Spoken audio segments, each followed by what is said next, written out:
Olá, Javier, tudo bem com você? Obrigado por continuar. Ir atrás dos seus desafios, ser a pessoa justa, falar com segurança, falar de uma forma clara, em que as pessoas percebam que você fala aquilo não para impressionar, mas é porque Uhum. você acredita. Você acredita no que fala. Isso Tem é como é que eu verdade falo no que para você está você. falando, tem Tem verdade. verdade, e isso movimenta as pessoas. É dizer, porra, é verdade, pode ser. Então, é ser transparente, não ter medo de falar as suas verdades. Mesmo que essas verdades, às vezes, possam ser difíceis, tá? Mas é nesses momentos que se vê realmente que a vida é assim. E a vida são aprendizados. E entender que esses momentos são aprendizados. Olá, pessoal, eu sou Alexandre Guzmão, da revista Proteção. Estou aqui para apresentar mais uma edição do Proteção Tendências. Hoje, nós vamos mostrar a segunda parte da entrevista com o engenheiro de segurança do trabalho, Javier Marcondes Torrico, com passagem por grandes empresas. Ele vai contar para nós a ida a Portugal, onde vai passar a trabalhar nos próximos dias.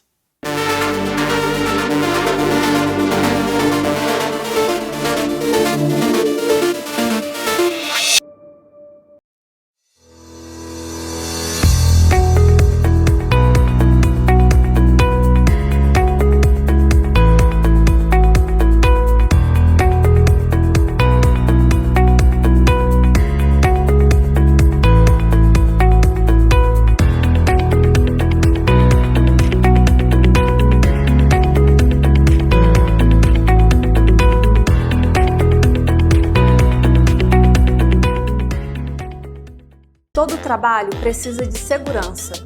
Por isso, existe um Marluvas para todos os riscos que você possa enfrentar. Seja eletricidade, queda de objetos, escorregamentos, umidade, corte. Seja qual for o seu trabalho, Marluvas tem a proteção perfeita para você. Diversos riscos, uma proteção. Para ficar por dentro de todas as novidades, nos siga nas redes sociais. Marluvas, a força da história. Olá, Javier, tudo bem com você? Obrigado por continuar estando aqui com a gente no Proteção Tendências. Vamos lá, na semana passada a gente apresentou a primeira parte dessa entrevista e agora vamos para a segunda parte. Obrigado, foi tão denso, tão interessante, tão gostoso de ouvir na primeira parte do programa e eu tenho certeza que vai ser tão rico, tão enriquecedor para todo mundo que assistir esse programa nessa segunda parte. Vamos continuar então falando sobre sua experiência. Se quiser fazer uma saudação aí antes de... Tá. De novo, olá a todos. Eu agradeço a oportunidade, viu, Alexandre, de estar contando um pouco da minha história e que essa história sirva de motivadores para tantos profissionais que estão aí, ou sendo formados, ou em fase de construção de carreira, para mostrar que é possível, sim, você com muito sacrifício, com competência, por acreditando com o coração, principalmente, naquilo que você faz, você vai, com certeza, atingir as suas metas e, de novo, o sucesso é consequência. Tá? Então, não se preocupem Ótimo. com isso e vão fazendo o que tem que ser feito. Bom, exatamente nesse sentido que eu achei interessante a gente fazer mais um programa, porque assim, continuar, a gente estava falando muito das suas experiências, mas depois eu quero algumas receitas que a gente pode falar para inspirar pessoas que estão ou já numa fase de desenvolvimento da sua carreira, ou iniciando agora a sua carreira. Mas vamos concluir aquela trajetória que a gente começou com muito interessante no programa passado. Você estava lá no México, você estava um desafio de 25 mil, 25 não, 25? 25 mil. 25 mil trabalhadores, 80% trabalhando em altura, e você disse que queria fazer daquela experiência conquistar um prêmio da Dupont. Foi lá, recebeu e ganhou o prêmio mundial, né, pela experiência desenvolvida. Depois disso, então, vamos continuar agora dos próximos passos dentro da sua trajetória. O que aconteceu? Ok. Bom, então dentro dessa, só terminando o México, dentro dessa oportunidade que eu tive, obviamente, como eu te falei, os perigos da obra vão mudando, né? Desde a parte de preparação de terreno, a parte de escavações, fundações, a parte de montagem eletromecânica, a parte de comissionamento, a parte de ramp-up e entrega para a operação, existe um caminho, os perigos que vão mudando, né? Então, como a planta do México era uma petroquímica, né, tendo como combustível, tendo como insumo a parte uma fração de petróleo, né, eu pude também aperfeiçoar essa parte de segurança de processo, né, porque aí é segurança de processo na veia também, né. Então isso fez com que eu vivenciasse cada fase dessa com seus respectivos controles, por exemplo, para transformar isso de uma forma mais clara, né? Por exemplo, quem está na montagem eletromecânica, não que controle de energias perigosas não é importante, mas quando você entra em comissionamento, você começa a fazer testes em equipamentos que você precisa de energia. Então, você aquela coisa, controle de energia zero, não é isso. Tem situações, às vezes eu questiono muitas pessoas, pera lá, fazer fora do estado de energia zero não pode. Eu falei, mas pera lá, meu amigo, como é que você faz, então, pesquisa de defeito em painel? Como é que você vê sentido de rotação de motor de bomba? Não tem jeito. Você tem que estar com energia ligada. Obviamente, você tem que ter controles alternativos para operações normais de produção, que dê um nível de segurança similar àquele que é. Isso é um conceito fundamental, mas que as pessoas precisam entender, porque se você chega para um trabalhador e fala energia zero, espera lá, mas como é que você faz? Como é que você vai fazer termovisão? Como é que você vai fazer? A não ser que você prepare o seu painel que tenha uma janela de termovisão. Sim, Você sim. não precisa abrir o painel para que você não fique exposto ao arco elétrico gerado por um curto-circuito no sistema elétrico de potência. Quer dizer, mas isso você vê lá na Prevention Through Design, né? O que você vai assumir lá atrás, né? Bom, então, enfim, então tudo isso foi meu aprendizado e o projeto terminou com êxito, né? Mas de novo, essa foi a segunda, de novo, momento que me deixou profundamente triste. Não teve nenhuma morte na operação, né? Mas teve uma morte. Em relação a quê? Ônibus. O quê? Ônibus? Ônibus. Ônibus, de novo? Atropelamento. De novo. Não, você está perseguido, né? Você está perseguido, mas assim. Entendeu? Então, assim, isso me deixou. Aí que acabou comigo mesmo, né? Então, hoje, não que eu não tenha atenção adequada, mas, de novo, às vezes tem armadilhas que acontecem no dia a dia que fazem você deixar de priorizar perigos que são comuns, que têm uma potencial severidade muito alta, que você acredita que está sob controle, é capaz, e que o teu acompanhamento não está tão robusto que te garanta que as barreiras estão íntegras e efetivas, né? Isso a gente fala dentro de segurança de processo, que são barreiras críticas, né? São barreiras que elas têm que estar eficazes durante todo o tempo. E você tem que monitorar isso continuamente, não acreditar que se pelo simples motivo dela estar lá, o risco está sob controle. Né? Então, assim...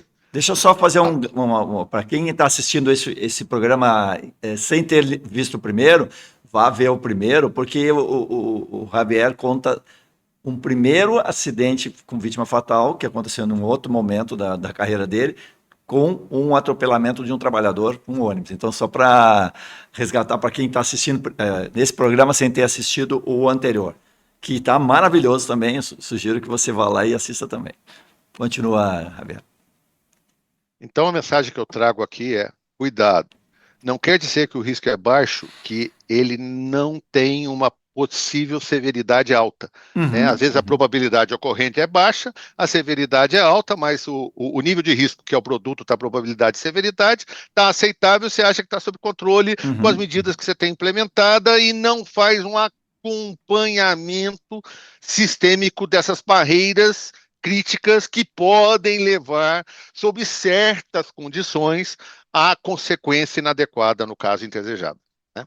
Então, levem isso, não descuidem de processos usuais, que são corriqueiros, que não estão ligados Isso é diretamente à normal, acontece. acontece, isso é tranquilo, É, a gente administra tranquilo. É só um ônibus passando ali, não sei o quê. é, É, pois é, é. é isso aí. Bom, então aí terminou a minha experiência Quanto dentro tempo no México?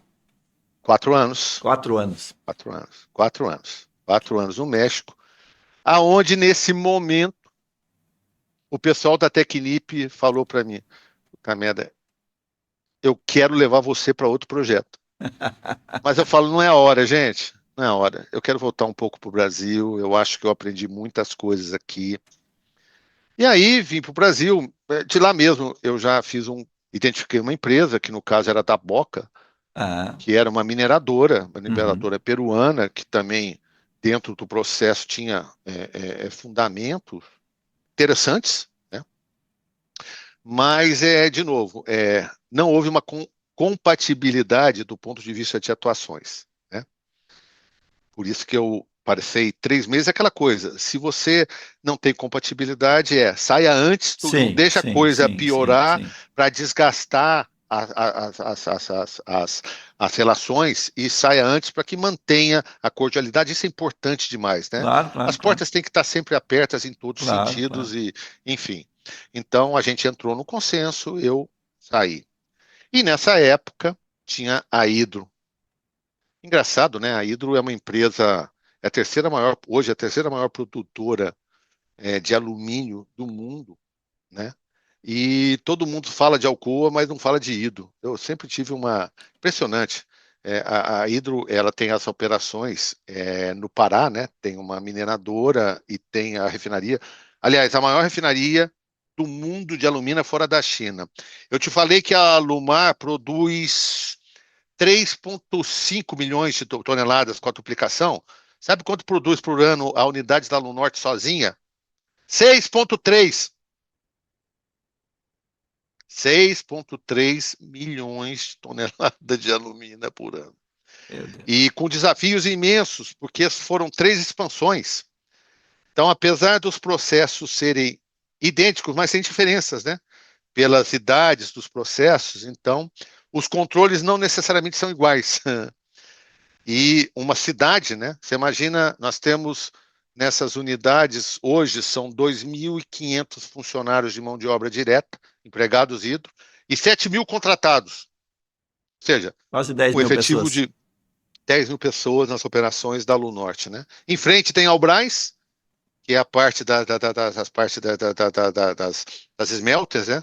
Das reduções de alumina para alumínio, né? E tem a mineração, que é em Paragominas, que produz 10 milhões de toneladas de bauxita por ano. Tudo isso a Ido comprou da Vale, né? A Vale detinha as operações lá de Paragominas, a Ido comprou. E aí o que acontece? É, É aquilo que você falou, as operações de mineração, as pessoas se movimentam muito, mas dentro de um circuito fechado, né? A maioria das pessoas que estão na Hidro estavam na Alcoa. E aí, quando eu voltei, Foi as natural pessoas você falaram, voltar. vem para cá. E nós precisamos fazer um trabalho muito grande em relação à cultura, à organização, à divulgação de valores. E aí da indústria norueguesa, né? E hoje tem operações, ela comprou, pra você ter uma ideia, depois que eu cheguei eu estava 8 anos na Hidro, tá? Uma excelente empresa com valores muito fortes, uma empresa norueguesa, né? Que expandiu seus negócios, comprou as extrusões todas da Alcoa no mundo, tá? Todas. E hoje ela você tem praticamente o ciclo completo do alumínio, né? Com uma forte pegada ambiental, do ponto de vista de responsabilidade social, enfim, é uma empresa que eu recomendo, uma empresa muito alinhada à Alcoa, enfim, que realmente deu um orgulho muito grande poder ajudar, mas eu vim como corporativo. E, de novo, corporativo é muito bom, eu tinha um caminho muito grande, porque eu achava assim, entendeu? Pô, eu tenho que ter parceiros. Eu não consigo ser especialista em tudo, mas aonde eu não seja, eu tenho que ter os melhores profissionais para que sejam acionados, defendam a empresa como se fosse a empresa deles, que eu confie, que tenha competência até para me ajudar, porque o que eu vi é muita gente tentando ajudar, mas infelizmente o resultado prático da coisa não funcionando, né? Então, ao longo desses anos, eu construí relações. Construir relações em termos de ter disponível, além da competência minha, que continuamente aprendizado, mas aqueles profissionais referenciais no mercado e que eram da minha confiança. Quer porque eu conhecia lá atrás, quer porque são ícones hoje no mercado. Então, eu estou falando de Rock Puyat, né? Dispensa comentários, Paulo Scardino, Agnaldo Biso, eu estou falando de Gianfranco Pamplona, eu estou falando de Maurício Torlone, eu estou falando de Álvaro Bochá, na parte de higiene ocupacional, eu estou falando de Dácio Jordão, na parte de áreas classificadas. Então, quer dizer, Só eu fera. tenho Américo do ponto de vista de segurança de processo, né? Então, eu tenho orgulho de ter os melhores profissionais do Brasil para me auxiliar a estar construindo uma robustez maior de um sistema de gestão próprio da ITO. Porque assim, né? Eu entendo que o sistema de gestão, não existe um sistema de gestão certo ou errado. Depende muito do momento da obra e como ele está sendo aplicado. Né? Porque a base de qualquer sistema são as pessoas. Né?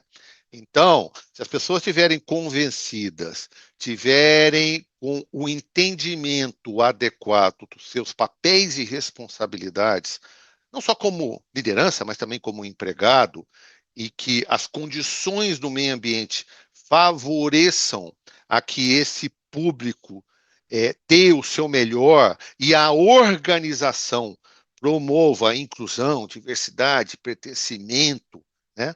É o sucesso garantido, não tem mistério.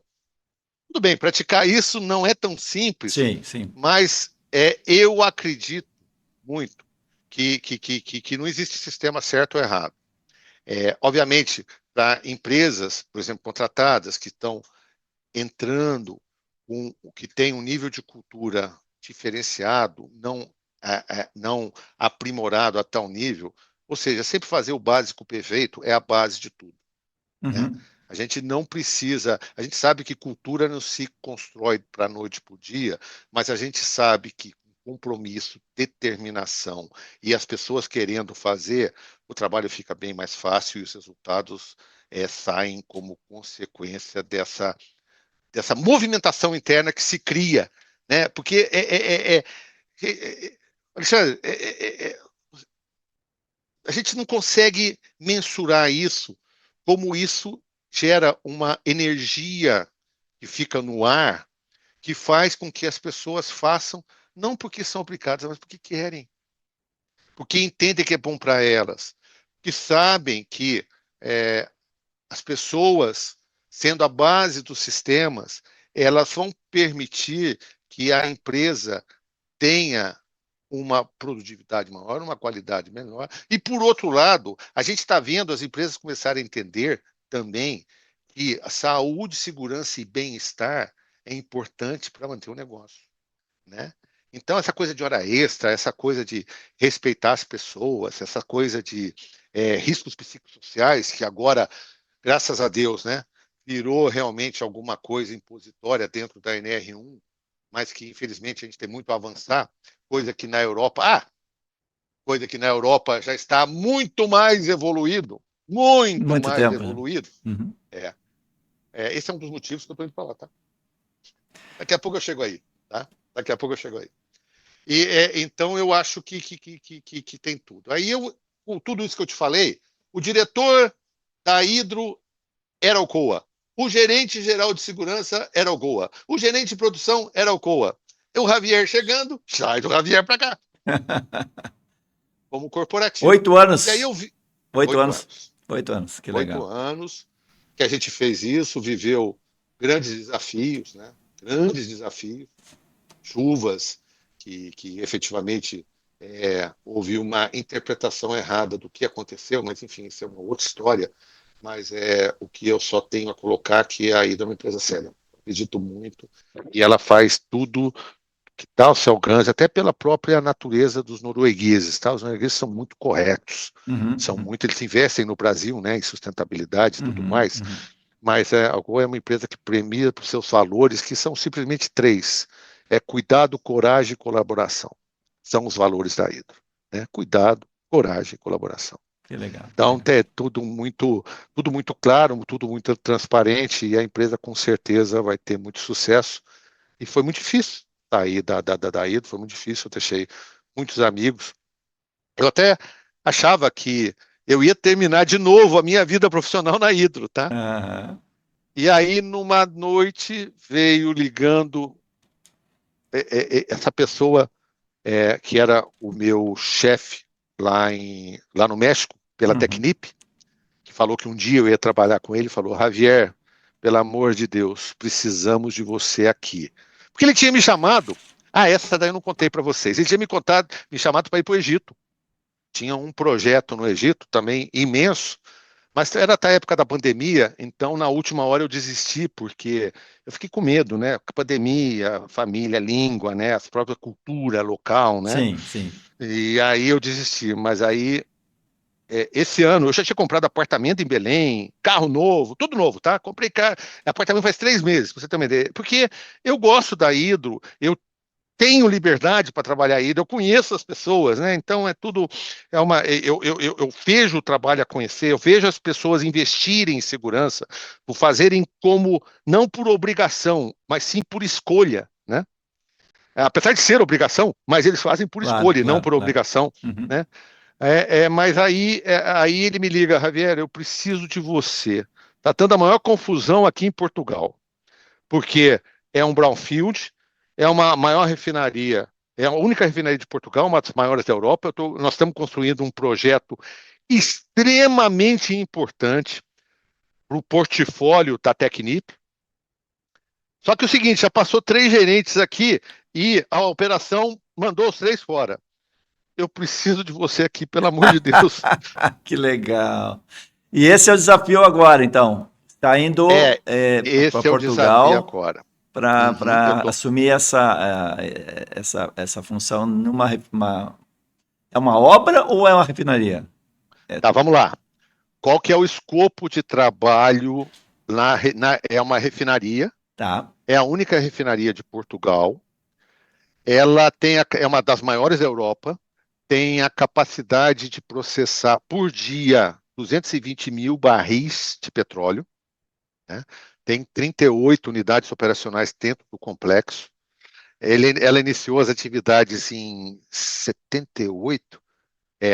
Tem a capacidade de armazenar 3 milhões de metros cúbicos de material, sendo 1,5 milhão para petróleo bruto e o restante para produtos intermediários fabricados pela própria petroquímica, né?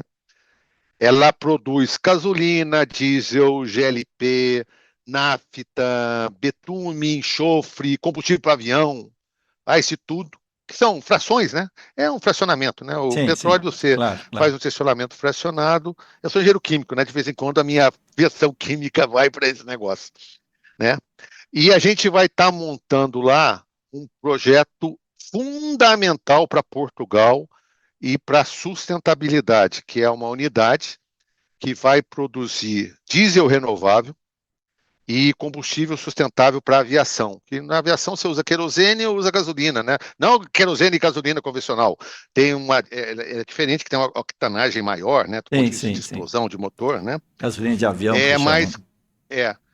mas que tem, ou seja, tendo como origem, serão produzidos a partir esses biocombustíveis que são produzidos a partir de matérias-primas como de origem biológica, né? Como o caso de alimentos usados, óleo, né? Óleo usado e de Uhum. gorduras animais obviamente, numa operação junto com o hidrogênio, usa o hidrogênio para poder fazer a abertura, ele que também vai ser produzido, é a outra unidade que vai ser montada na refinaria, vai fazer esses biocombustíveis, eu falei de diesel e falei de combustível de avião, né?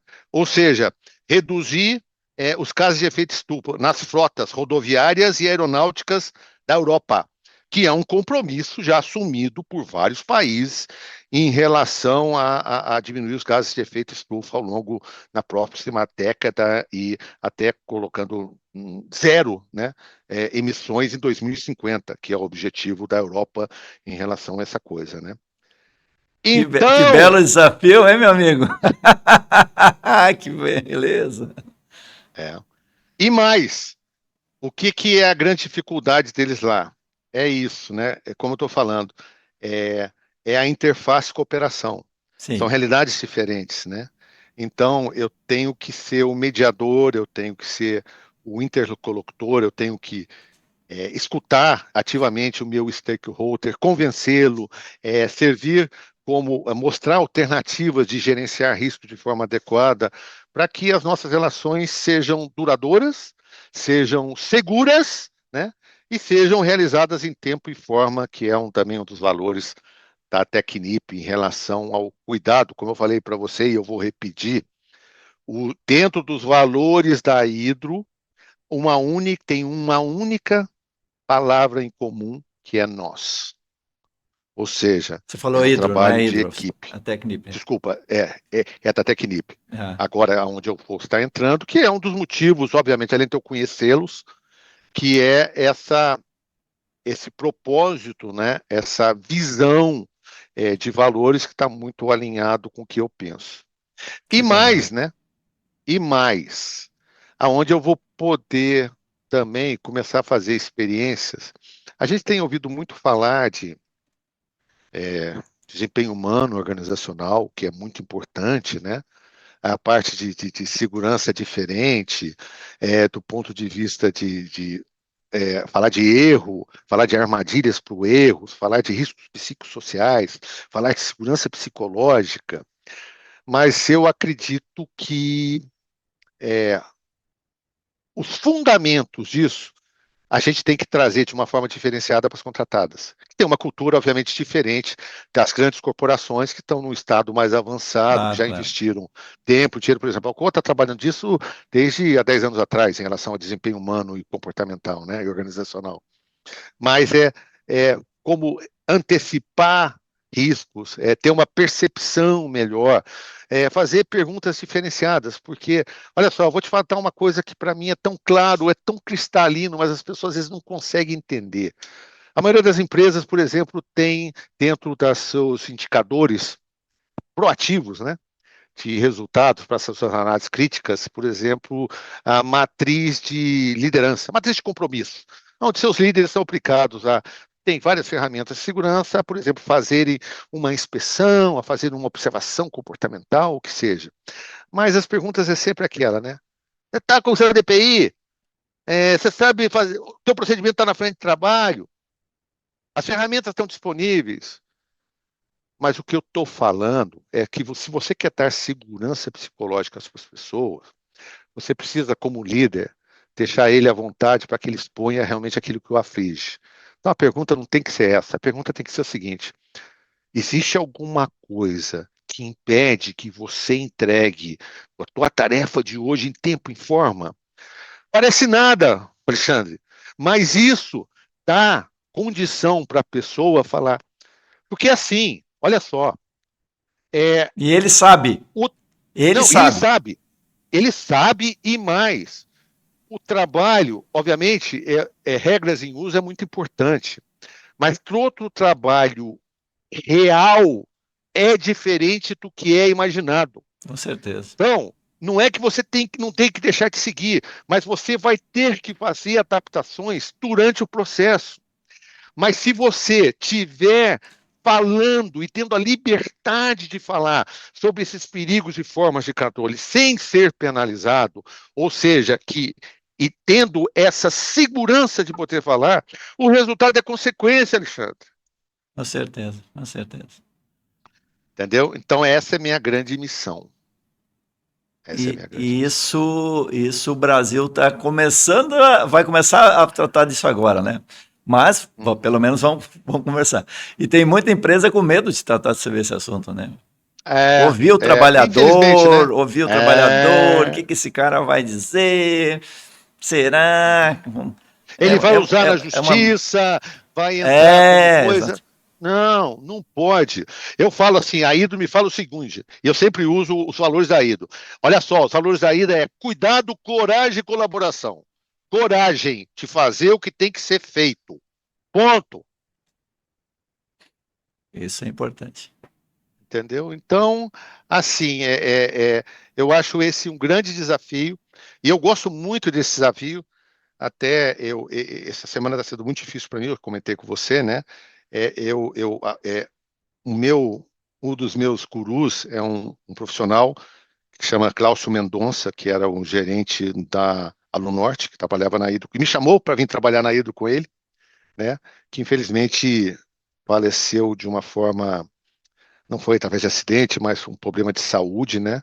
Mas que deixou a gente muito prematuramente e que realmente era um prevencionista e que me ensinou bastante coisa e que a quem eu dedico parte do meu sucesso na minha vida a esse profissional que me ajudou bastante, né?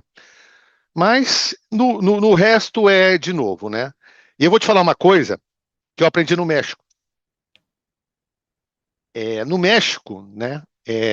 Você sabe que a morte ela é comemorada, porque a morte é bom de um lado, mas é porque o mexicano também gosta de confrontar a morte, porque não tem medo da morte. Mas então, você imagina o trabalho que eu tive para 25 mil pessoas, né? Mas isso é outra história. É outra história. Tá? Mas o que acontece? A morte e para o mexicano, entrada para o paraíso, né? Só que tem o seguinte, nesse paraíso, você vai continuar a desfrutá-lo desde que as pessoas continuem a se lembrar de você para hoje e durante sempre. Você permanece, você coexiste nesse paraíso enquanto as pessoas se lembrarem de você. Quando as pessoas não se lembrarem de você, você deixa de existir nesse mundo paralelo, né? Então, tanto é que no dia lá dos mortos, né? eles almoçam no cemitério, fazem festa, porque realmente isso é uma fase que todos uma nós comemoração junto com os finados parentes, amigos, né? É uma forma interessante. O México tem essa coisa que ensina um pouquinho a enfrentar de forma muito diferente a questão da morte, né? Mas eu consegui incorporar isso dentro de mim. Que interessante, de que forma? Que legal. De que forma? Eu quero deixar um legado para as pessoas. E isso eu tenho escutado todo dia. E isso é um dos maiores, esse é o meu grande patrimônio. O pessoal fala dinheiro, tudo. Dinheiro a gente precisa para sobreviver, sim, mas para mim realmente o grande patrimônio é o legado que eu deixo para as pessoas. As pessoas falando, meu professor, eu não vou me esquecer de você nunca. Isso vai garantir a minha vida pela eternidade, né? E eu acho que cada homem escolhe seus caminhos, escolhe o que o dá o valor, e para mim isso é muito claro. Meu legado é fazer com que as pessoas acreditem que segurança é o benefício pessoal. E tudo que tiver que ser feito, eu vou fazer. Muito legal. Bom, Javier, agora eu vou te liberar mesmo, partindo para o encerramento, né? Eu sei que você está organizando a sua vida para ir para a Europa, isso deve estar sendo muito confuso. Eu consegui essa agenda com você aí, eu agradeço muito a tua disponibilidade. Essa tua generosidade que você está demonstrando aqui também, né? de disponibilizar, falar um pouquinho para as pessoas. Eu queria que você fizesse um resumo de alguns pontos importantes que um profissional, na sua avaliação, um profissional, vamos pensar aquele que está começando agora ou aquele que já está há algum tempo no mercado, o que é importante para ele, além da questão que você falou muito bem, que é estudar, aprofundar, investir na informação, né? No aprendizado das coisas, né? Mas assim, a postura desse profissional frente ao mundo. Você, só para dar esse exemplo, essa sua disponibilidade. Nós falamos aí só nesses 2 programas aí de, vamos lá, 6 estados diferentes, né? Minas, Pará, Maranhão, depois México, São Paulo, Pernambuco. E isso é uma mudança de vida, né? Porque você é uma pessoa, mas você tem uma família. É que nem jogador de futebol, que hoje está jogando aqui, técnico de futebol, daqui a 6 meses está, né, tá em outro lugar e tal. Essa migração precisa de uma... Eu imagino que em casa também você precisa desse suporte, né? A família, para dar esse suporte, para ter agora eu vou para Portugal, agora eu vou para o México, agora eu vou para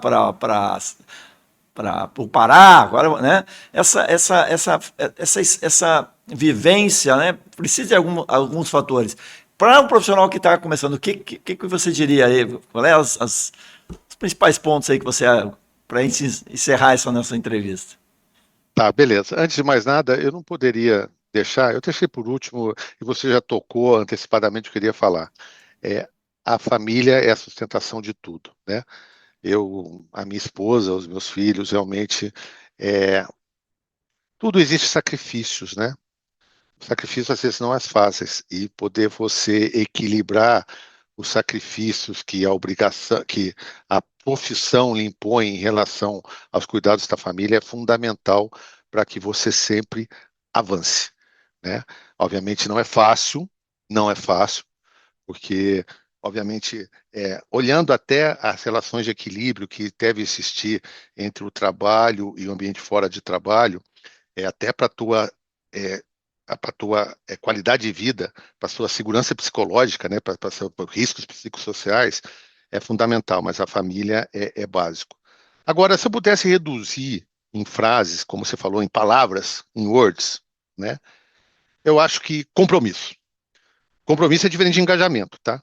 Estar engajado é uma coisa, estar comprometido é outra, né? Compromisso quer dizer acreditar no seu sonho, né? Acreditar no seu sonho e saber que nada vem fácil, mas que as encruzilhadas existem, mas que você não pode ter medo do futuro a partir do momento que você começa a ter conhecimento das coisas, né? Eu até comparo uma coisa, assim, você tem que se sentir como aquele estudante que vai para uma prova difícil e que os resultados saem, que você não precisa olhar os resultados porque você sabe que você vai ser escolhido pelo que você se preparou, né? Então, se preparem, conheçam as tecnologias disponíveis, porque eu estava até conversando com você, né? Eu estou me especializando agora. Ok, eu sei onde achar tudo. Você pode ter certeza.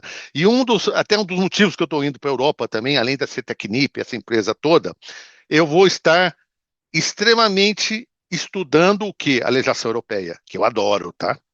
Que é a base da legislação brasileira, né? A legislação brasileira está muito focada, está muito mais focada na europeia do que na americana, né? A própria OIT, tudo mais, enfim. Mas ou seja, ir atrás dos seus desafios, ser a pessoa justa, falar com segurança, falar de uma forma clara, em que as pessoas percebam que você fala aquilo não para impressionar, mas é porque você acredita. Você acredita no que fala. Isso tem verdade no que você está falando. Tem verdade. Tem verdade. E isso movimenta as pessoas. É dizer, porra, é verdade, pode ser. Então, ser transparente, não ter medo de falar as suas verdades. Mesmo que essas verdades, às vezes, possam ser difíceis, tá? Mas é nesses momentos que se vê realmente que A vida é assim. E a vida são aprendizados. E entender que esses momentos são aprendizados. Então, eu acho que E dizer o seguinte: a gente nunca faz nada sozinho. A gente tem que estar em constante aprendizado. As coisas estão mudando muito rapidamente. E se a gente quer se continuar a ser a referência, não por ser referência, mas sim por ajudar as pessoas, você tem que a cada dia reconhecer que você precisa dos outros, que você precisa estudar, que você precisa se atualizar, que você precisa viver, que você precisa ter humildade de perguntar, que você precisa ter transparência em tudo que você faz e estar alinhado com aquilo que você acredita que é o resultado que você espera para a sua vida. É isso. É isso. Bom, o que dizer depois dessa aula, né? Foi muito bom conversar com você. Eu desejo a você muita. Que você nos represente muito bem, né? Eu tenho certeza que vai, né? A área, os profissionais de segurança e saúde do trabalho do Brasil vão estar muito bem representados pelo seu trabalho em Portugal. E, e a gente conversa em breve, né? Para contar um pouquinho dessa experiência também. Muito obrigado, querido. Muito obrigado por estar aqui com a gente e compartilhar essa história bonita, essa história que inspiradora, que eu acho que pode ajudar muitas pessoas a serem melhores profissionais. E espero que você lá também continue sendo professor, né? Pode arrumar um espacinho lá em alguma universidade para dar aula, porque esse é uma paixão que você também tem e é muito bonito também. Bom, eu só agradeço a oportunidade de contar um pouquinho da minha história, né? Eu acho que isso é simplesmente uma fase a mais, é um até breve, né? Eu espero ainda poder ajudar bastante, conversar com vocês. As conversas sempre, a partir do momento que eu te conheci, sempre foi muito enriquecedoras do ponto de vista de preparar caminhos que eu estivesse traçando para mim no meu futuro. De novo, a mensagem é, gente, muita coragem, muita vontade, muita determinação, muito amor para fazer aquilo que é a grande missão nossa, que é a prevenção, que é fazer com que as pessoas não se machuquem, que as pessoas voltem para suas casas tão bem ou melhor do que quando chegaram para trabalhar. É isso que a gente tem que fazer e estamos juntos, em qualquer hora, em qualquer dia, em qualquer local, para falar sobre esse assunto. Fiquem com Deus e agradeço por tudo. Muito obrigado, Javier. Obrigado por estar aqui com a gente. Bom, Muito pessoal, obrigado. esse foi o Proteção Tendências com o meu amigo Javier Marcondes Torrico, que hoje está indo para a Europa ser um profissional de segurança. Na semana que vem a gente volta com mais um Proteção Tendências. Até lá!